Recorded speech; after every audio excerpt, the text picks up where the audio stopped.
তারিখ সারাদিন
সামনে যাইতে হবে না ভাইয়া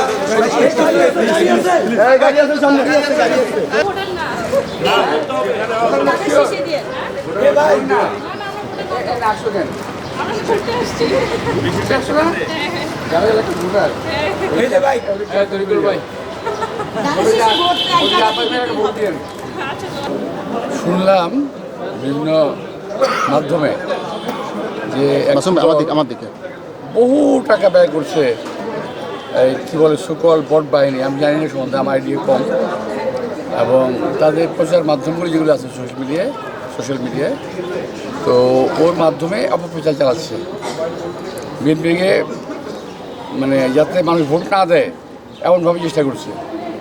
আসলে ওরা বুঝতেই পারছে না বিএনপির পক্ষে গণজোয়ার এসছে এবং বিএনপিকে মানুষ বরাবর ভোট দিতে চেয়েছিল, পারে নাই বহুদিন আওয়ামী লীগের জন্যে।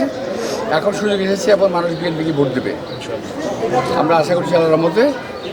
তো অপপ্রচার চালিয়ে কোনো লাভ নেই, বরং আমি মনে করি অপপ্রচার চালিয়ে তারা নিজেদেরকে নিজে কলুষিত করছে এবং তারা ধর্মের নাম ব্যবহার করছে। সেখানে আমি মনে করি যে আমাদের ধর্মে অপপ্রচার এবং মিথ্যাবাদী, মিথ্যুক এবং গীবতের কোনো স্থান আমাদের ইসলাম ধর্মে নাই।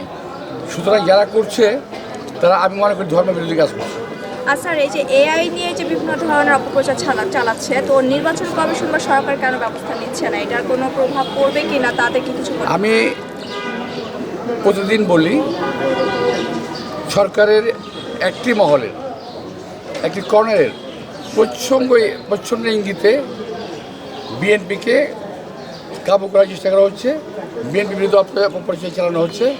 আমরা এই সমস্ত অপপ্রচারের বিরুদ্ধে নির্বাচন কমিশনে বারবার বলেছি, আমরা যদি অ্যাকশন না নেয় আমরা কী করব। এখন তাহলে নির্বাচন তার কয়েকটা দিনই আছে, এখন সরকারি যদি পিছিয়ে লাগে তাহলে এই নির্বাচনটা কীভাবে আপনারা অংশগ্রহণ করছেন, প্রিপেয়ার কীভাবে হবে, এটা নিয়ে আসলে সংশয় আছে কিনা? বিষয়টা হলো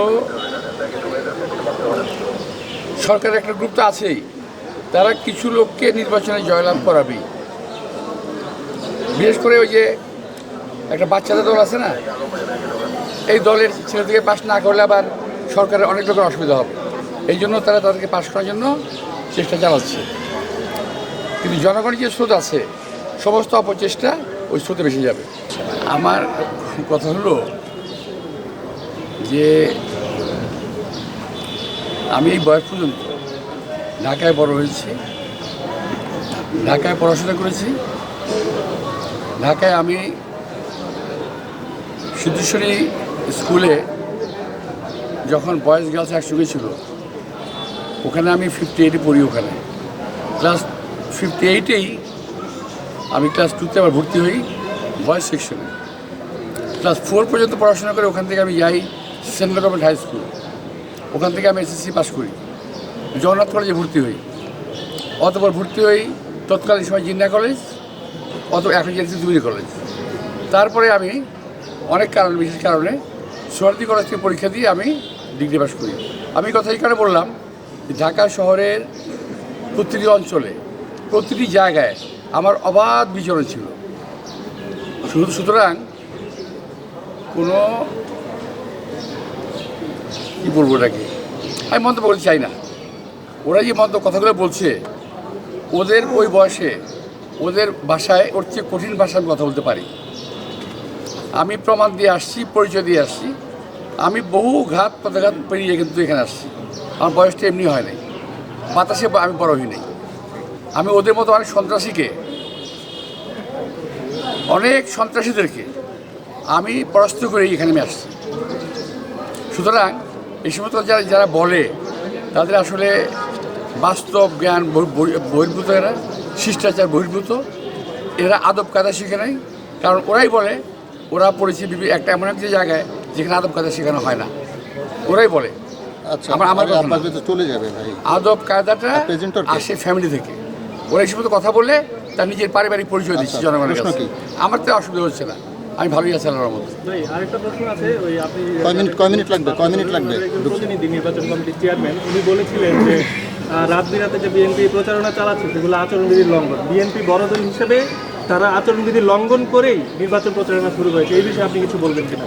বিএনপি কোন রকম আচরণবিধি লঙ্ঘন করছে না। কয় মিনিট পরে ঢুকবে? বরং যেহেতু বিএনপি একটা বড় দল, আমাদেরকে কিছু হলেই তারা খুদ ধরবে, এই জন্য এটা আশঙ্কা করে আমরা আরও ভয়ে আছি। আপনারা ইচ্ছা করলে আমার সঙ্গে যেতে পারেন, যে দেখবেন যে আমার বাড়ির মাঝে ওদের একটা বিরাট একটা কী বলে রেখে বিলবোর্ড আছে। হ্যালো, বিরাট একটা বিলবোর্ড আছে আমার, যেটা ট্রাফিকের সময় হচ্ছে এটা আমার বাড়ির মধ্যে, যে রাস্তাটা গেছে সেই রাস্তার মধ্যে লাগাইছে আমার নাকের সামনে, আমার বাড়ির ভিতরে লাগাই দিয়ে আসছে। ওগুলো আমি সুইচ আমি রেখে দিচ্ছি, আমি কাউকে আমি ধরতে দিইনি। আপনাদেরকে নিয়ে যাবো দেখানোর জন্য যে আচরণ লঙ্ঘন কারা কি